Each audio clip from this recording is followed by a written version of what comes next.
There's a very different way to market for women than it is to market for men. I have had videos that have done really well, but then I had other videos that, still did well, got less views, but got me more like DMs of questions or comments or whatever. I'm gonna give you the answer to organic content right now. Organic content is all about. So I know that we literally recently started posting, so I want to dive deeper into content. And right now you're still doing good with reels. I want to overview a little bit of the reels that you're creating. I'm gonna run you over some new formats, and then we need to also hop into YouTube. Super important. Actually, I do have a question that I did want to bring up. There's a girl back in my home country who she's also kind of some sort of health coach in that space and everything. And she didn't start like that. She started her page just documenting her journey she struggled with skin issues and hair and hormonal issues and everything. She kind of just documented her journey.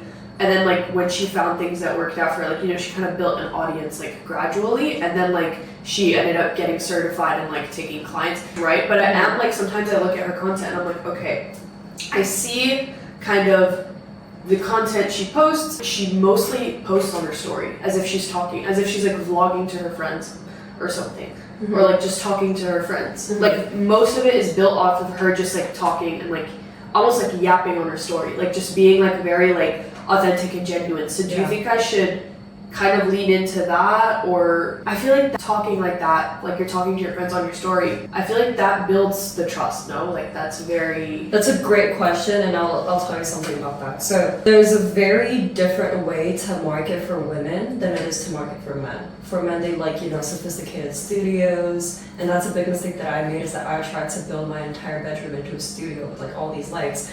But women love authenticity. I remember a male entrepreneur said to me, it's so unfair because he knows some girls who post on YouTube just yapping in the car. They're not even dressed up. They're yapping about the most random stuff ever, and they get millions of views. Oh my god! So many girls have that, and it's there's literally a term for it's who's your comfort creator, where it's just you feel they're your best friend through the screen. Yeah, and 100%. There's so many girls like that on YouTube that are doing 100%. so well. So yes, Shelby Sapp is great at that.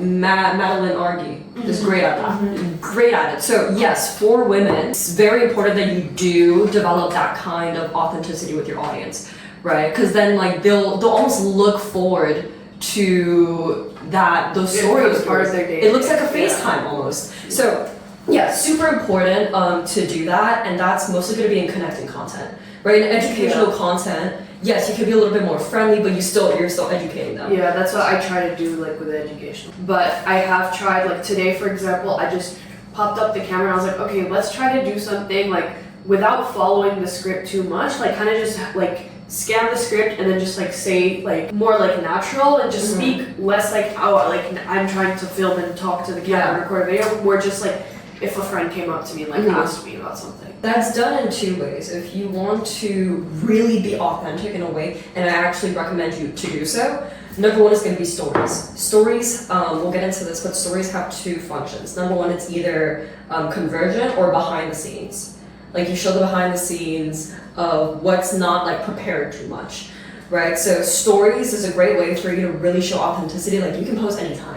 Right, if that day specifically you're not posting a story for a lead magnet or a CTA, be authentic as hell. Take a picture of this and be yeah, I'm out here working, da. Okay, and then number two is connecting content. Right, where you're telling a story, but you can also just show what it's like to be you and share a random thought or anything like that. So that's where, yes, that's an amazing question, and that's sort of my answer, which is you can do it on stories and connecting content, and I would recommend you to do that. Right now, when it comes to Reels specifically, and formats, you have sort of been posting. What I can tell is you have, just right now you're just doing talking heads and B-rolls, right? I like this format though. I love the emojis. That's super unique, and it's very girly almost. Yeah, I try to make it very eye-catching. I noticed also that you've sort of done a little bit less of B-roll storytelling. Yeah, because we've been getting into more of the educational, so I kind of poured my focus there. I will tell you this, yes, it's great that we're getting into educational content now, but that doesn't mean that we want to turn off the main source of traffic. of like major traffic. Yeah, like So- more attraction connected. I'm gonna give you the answer to organic content right now. Organic content is all about testing different formats, seeing what works best, and doubling down on what works best, and then testing everything else. For example, like for the formats of attraction content, you tried the B-roll storytelling, that worked. So you have to double down on that. Like you literally have to double down, and you want to test different formats to the point where you identify 3 that work the best and just make that your brand. Yeah, exactly. And it's very consistent in results. So what I would recommend you to do, actually what I need you to do, is number 1, double down on the B-roll storytelling content that you've done. The thing is, like, sometimes I'm trying to like think of like what other stories can I tell. Like, I know you mentioned that sometimes it can be something like very small Yeah. in your life, but it's like sometimes it's like, how do I think of like the stories to Okay. tell? Because that's the part where I get stuck. I know how to edit it. It's pretty simple editing. It's Yeah. just that like, what story can I tell now that I've already like said like the general, like the stuff that like kind of speak to my audience. When it comes to storytelling, right? I know that with some of the good performing like videos you did here, it was about like your general journey, Yeah. right? I can tell you something. A lot of the times you can just repeat it. Like repeat the story, just Repeat the reframe, story, like the words. Reframe, yes. And when it comes to getting new ideas, so that's like for your life, you know, Yeah. your life story. Like you can't change what happened, so Yeah. you can frame it a certain way, but you want to keep telling your story and maybe like change different ways of what you learned and things like that. When it comes to small moments, you can turn that into a story as well. Instead of telling your story from when, you know, like I was losing hair, I was this age, this is what happened, like that entire like you know, Yeah. hero's journey of You storytelling. can do like a small, like cut, like Literally one part of cut it and yeah. then like lengthen it. to 100%. the whole story. And it's not just like cutting one part of your life story, it's also just taking a random moment and turning it into a big lesson. You told me yesterday that you had so many content ideas because yesterday you had Because of 2 the- friends Yeah, call yeah, you. about the same thing. That's yeah. a story you can tell. Basically telling a story where I had 2 of my friends call me yesterday and you had like a hook around it. Yeah. I had 2 of my friends call me yesterday and they made me realize something Yeah. that changed my entire like career, for example. To where you understand that Yeah. like this is what's happening in my industry, and then you sort of like lead that back to the fact that you're a coach and you help people with this and this Yeah. helped you out. For storytelling, right, this is gonna be like more connection content, right? Like attraction connection, that's a little bit in between. The format that you can double down on, that I want you to double down on, is the B-roll voiceover, because statistically it has worked the best. Yeah. But as I mentioned, there's also a couple different formats that I want you to try. And literally it's all about testing different formats and doubling down. You know that the B-roll voiceover has worked well, but you can also Try like. try the B-roll and text. I wanted to ask you about also like another like kind of talking head format where it's not like educational, but I would say I would call it more attraction, I guess. Yeah. Where I would say like I would probably film it with my camera, let's say, do landscape, maybe have like a hook at the top, and then me talking about something that I would call it more like motivational towards my target Yeah. audience, or like I remember you did that a lot, like Yeah, at the yeah, start yeah, of yeah. your journey, and then like it kind of brings the traffic, and then I use the other content to filter it out. I know what you're talking about, and a mistake that people make is they think attraction content is more like motivational. Instead of making it motivational, you want to make it belief shifting. Yeah, I feel like that's a better way to put it. Rather Yeah, than 100%. motivational, I'm talking more about like kind of like reframing your mindset, shifting your 100%, you mindset, have or to kind do of that, making girls be like, oh, like you should put yourself first. You know, Mhm. like I had, like I said, the client that I signed, she told me that one of the biggest barriers for her is that she keeps trying something, it doesn't work overnight, even though she knows it's not going to work overnight. She like gives up after. Yeah. So it's a lot about it. It's like changing your mindset. 'Cause it's like, how are you gonna make the change in your health if you can't change your mindset around like? Yeah, 100%. The most common like attraction format is just like B-rolls with like a quote. But that quote, oftentimes the reason it works so well is because so many people agree with it and they realize something. Like when you scroll on TikTok or whatever, like you'll see this quote that you just completely agree with and you repost it. Yeah. Attraction content is all about making repostable content, right? It needs to be content that people are saying, I completely agree with that, I want to repost it and show people that this is how I think. So attraction content 100% is going to be belief shifting. The format that you've been doing so far for attraction is just B-roll plus quote, plus like a short quote. Right, a format that you can, yes, try out is black borders. You should try that out. That's a format that I've tried that's gotten me millions of views. That's a format that other people have tried that's gotten millions of views. So you definitely Like, want to you know try it that works, out. yeah. Yeah, 100%. You know it works. But at the end of the day, like you will only know if it works if you test it out, because there could be Yeah. formats that have Or worked do for it like other the right people. way as well. Like, Yeah. the right messaging. 100%. So for attraction content, a format that, yes, I want you to try out is the black borders, right? Where you're shifting their belief. For connecting content, you want to keep telling your story, right? So double down on the B-roll voiceover and test out the B-roll plus text. I've shown you sort of like what that looks like. For educational content, this is where we can get a little bit more creative. The format that you have been doing recently is talking head plus emoji, like the text visuals. That's something that I've definitely seen in like the women's space, which is like good, which is good that you tried that out, right? But you always want to test different things and see what works Yeah. best. It's important, like I could give you my own formats that I know have worked, but the most important thing is that you find proven formats from creators in your niche who specifically have the same ICP as you. Yeah. For you to create a proven content idea, it's not just like, you know, stealing a script. Don't ever steal a script. It also just feels unnatural. Exactly. It's like, Don't I'm never steal gonna a be script. specifically targeting or coaching about the same thing as Yeah. someone else maybe, so it's like I'm not gonna. And also, if you steal somebody's script, it makes it so unoriginal for you that you don't even stand out because you sound like everybody else. Yeah, and it's also a bit like trust breaking, because if someone Yeah, sees exactly. the other video, they're like, wait, like. And it gives them more authority and then you Yeah. lose it. So instead, you want to be copying formats. Okay, formats, you know what formats are. The B-rolls, the B-roll plus text. So the formats that you need to try out are, for example, like green screens, whiteboard. You got a whiteboard, green Yeah. screens, whiteboard, and all these different things. But either way, like I can tell you, you know, like these formats that have, you know, worked for me that I've tried out. But it also comes down to market research, as you know. So do more market research. Find formats specifically that have worked. In your, you know, in your Notion dashboard, there's like visual hooks, right? So visual hooks is sort of like the little element in the video, but technically it works as like a format. So you have like green screens, or you have like reaction videos. You have to do reaction videos. So yeah, for educational, there's so many formats that you can try. These are based on what I've seen in your niche, so you can try these out. It's gonna be green screen, reaction videos, you have to do reaction videos, whiteboard educational because you got a whiteboard, and also ranking or like rating stuff. So for Yeah. example, if like as a personal brand coach, I could have a rating video where somebody tells me hashtags and I'll be like, that's not important. Yeah. Or like a hook. Like the Yes, 1 out that's of 10. important. Yeah, exactly. Seems like a 10 out of 10. Super short, super simple. Because you're doing Pilates, you know, you have certain forms with the way that you do Pilates, just as how like people show forms and like how they Yeah. bench press or like how they actually lift weights. I've actually done a video like that where You I should kind of do show that like a a lot more.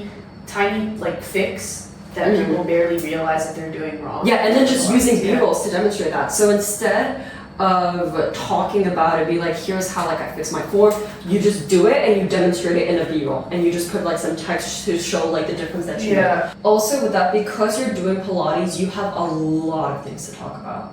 Yeah, there's You have a there's lot of things yeah. to talk about. So Yeah. that's where like you can't really run out of ideas. One thing that you need to do is double down on the B-roll and voiceover and then test out all these different formats that I just gave you. For carousels, for educational content, get creative as hell. I know you mentioned as well that some girls have sort of you know, there's a little bit of that confusion between like Pilates and just like wellness, to where it's almost separated. For you to be able to package it up into holistic health coaching instead of just like, you know, it's Pilates or it's like your hair, you want to package it up into what we call a unique mechanism, Okay. right? So it's like almost like a title behind your solution. So let's say, for example, my solution is the fact that I help female coaches post on Instagram, like with the content funnel on Instagram, and then I help them use YouTube, and I help them have a backend system. I call that entire framework the brand funnel, right? And then I just keep talking about the brand funnel, the brand funnel, the brand funnel, the brand funnel, and it's a specific way to get a certain result. But people are so like concerned about, oh, you know, like just content or just reels. You want to package it up into an entire way where you have a title for it, and there's just a solution behind it that you just keep communicating. So what's like a unique name that you would want to give this that makes it almost a solution that you own and that you created? The name, you want to keep it short, you want to keep it simple. This could be like holistic glow, holistic, you know, framework, holistic like makeover, whatever, right? Just having a unique name to a solution that you end up owning. That's your solution. But when you reframe something, Yeah. you can always make it go your way. And Yeah. No, definitely. That's I'm the sure power that of every frame. person like does it in a different way. But 100%. yeah. So that is the That's power of true. frame, right? The power of frame is, owning something by making it go your way. So this is in your Notion dashboard, in the content resources. It's going to be a tracker that you can use to keep track of your content. The short form. Yes, of the Okay. short form specifically. So with short form content, a lot of people talk about like short form content, and they try to double down to what got the most views. Like I have had videos that have done really well, and they brought in like Yes, good ICP. yeah.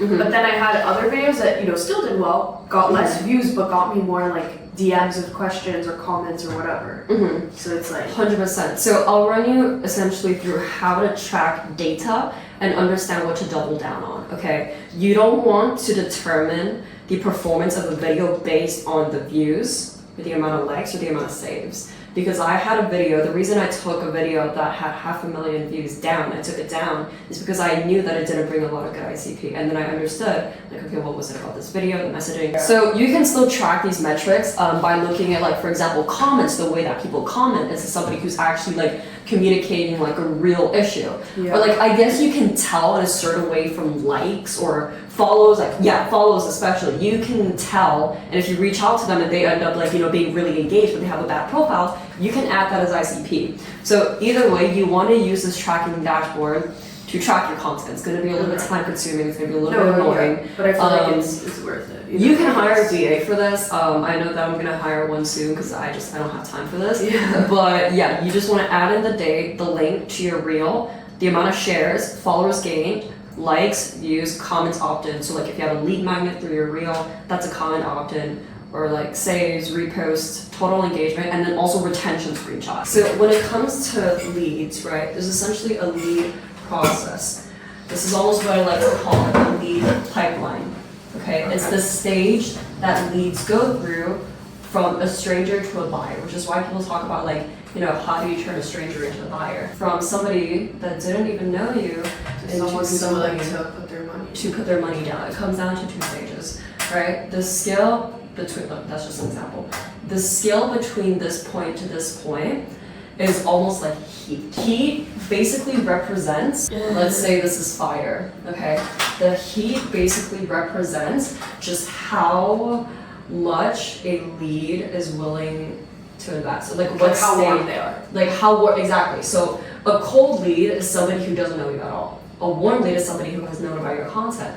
But for them to get to this, from this to this, they need to be nurtured in the process, right? They go from like being a new follower to being somebody who has watched your YouTube video to them like just being so nurtured, right? To them, To let's build say, trust, like they trust you at a certain yes, the scale of warmth when it comes to lead generation is just how nurtured they are into you, your offer, and what you actually educate them on. So this is, for example, like somebody who just followed you, right? They're like over here, like they just saw your content, they know you, they might not be like that willing to buy. Somebody who watches your YouTube video could be here. Somebody who opts in for lead magnets could be here as well, right? And then somebody who watches your YouTube video so nurtured. Yeah, because Right. it's more value and personal, like 100%. more personal. So this is essentially the scale of lead generation. It's taking somebody from someone who doesn't even know you to somebody who's willing to pay you so much. That comes down to nurturing them, and that's what YouTube does. That's the importance of YouTube, right? It's also like YouTube conversations, right? Like the reels can only do so much. It can only really get them to this point. Yeah, also because like I feel like people when they open Instagram, they're not looking for a long video. Then they would go on YouTube. So it's like you're also trying to like match their intentions with the app usage. Like that's why I'm not trying to like make like a 10-minute reel. And I'm not trying to make like a 30-second like YouTube Exactly. video. So the entire point of Reels is to bring people in the pipeline in the first place, right? And then the YouTube, the middle of funnel plus bottom of funnel, is what actually brings them through this entire process, which is story sequences in YouTube, right? It brings them down this process to actually buy into you. So the Reels is what put people in the just pipeline. generates the heat, the pipeline. Exactly, it generates the heat in the pipeline, and that comes down to like messaging, what you tell them, and what you instill in their mind to get them to that like buyer mindset. So that's like, handling objections, that's putting them into a specific thinking pattern to actually invest with you. Reels can only do so much, in terms of nurturing. Like it's a 60 Yeah. second video. Yeah. How much can somebody really trust you in a 60-second video? Yeah. That's like saying, oh, you're gonna try and marry a girl after a first date. That's, Yeah, you know, like that doesn't really work. You So, need longer than that. you need yeah. longer than that. So that's this whole psychology behind it, that they need to feel like they know you almost. Like they fully know you. So I think I told you about this. There's a study done by Google that said somebody needs to consume at least 7 hours of your content to actually buy into you. Yeah, like psychologically. Yes, psychologically. And when it comes to YouTube, it stacks up very fast. When somebody watches your reels, Yeah, like like 20 you minutes, need 20 to minutes, you 20 need to minutes, like yeah. watch something for years to actually want to buy from them. I think the reason why you did is because you've watched me since the literal beginning. Yeah. Right? But if I have somebody new, they need to go through my YouTube in order to actually want to buy from me. I also just wanted to ask, like, basically the client that I signed, right? I have like the onboarding form for her that I got her to fill in, and I also had the like to use this data to know like feedback also as well and stuff like that. On top of that, their current situation, like all those forms, right? But in the onboarding form, I'll show it to you. The thing that she said, like, because I have a question there, it's like, what would have made you buy sooner, like, see more of, or something like that? 100% you And need she like wrote like how you work with clients. And she said about a week or two after seeing your videos, like that's how long it took her to decide to start working with me. Yeah, and she also then mentioned like, what was the final thing that pushed you over the line? Like not feeling. It's so important to have that form. It's Not so feeling, important to have yeah, that not form. feeling confident, and then I was like, confidence. That's the word. That's something I need to use in my confidence. Yeah, like 100%. talk about confidence. I will tell you this, like for example with my forms, and I'm not sure if you filled this out when you started working with me, but with my forms and all the clients that I had and have, the one thing that they told me is what got them to buy into me was, yes, the way that I coach. And they say, I know that you care, which is what got them to buy to me. And it's also like my authenticity essentially. So when you hear authenticity 5 times from people that pay you thousands of dollars, you clearly it means something. Using something to analyze the data that you get from your clients is the most important thing. Which is why, like for example with YouTube, whatever your clients tell you, turn that into a YouTube. Whatever your clients tell you, turn that into a reel. Your clients are the best way to market research. Instead of looking at other creators, instead of looking, because it's directly targeted for it's what you directly do, yeah. targeted to who you want to work with. You're hearing this from somebody that you want to attract even more, from Yeah. someone that you're already working with. So keep getting this data from your clients because they're the best way to Yeah. market research. Instead of looking at what other people are doing, look at who you're helping and what they need, Yeah. so that you can keep making that kind of content to bring in more people who need that help. Just to kind of sum it up, what I want you to do now is I want you to, like with the formats, with the reels, get straight into YouTube videos. And with the reels, essentially you want to make reels as to where it promotes the YouTube video that you make. The YouTube videos that you create are going to be around a specific topic. And you want to create, let's say like even 10 reels that create a curiosity around that topic and that's CTA to this YouTube video. The same video. The same video. Okay. And then you're going to create more videos so that you have more to provide, right? That's why it's very important to be very consistent with YouTube. And so when you do that, you're going to get a bunch of leads coming in, and you're going to have an automation that keeps reaching out to them and just put them in. Okay, let's wrap it up. That was so Awesome. cool.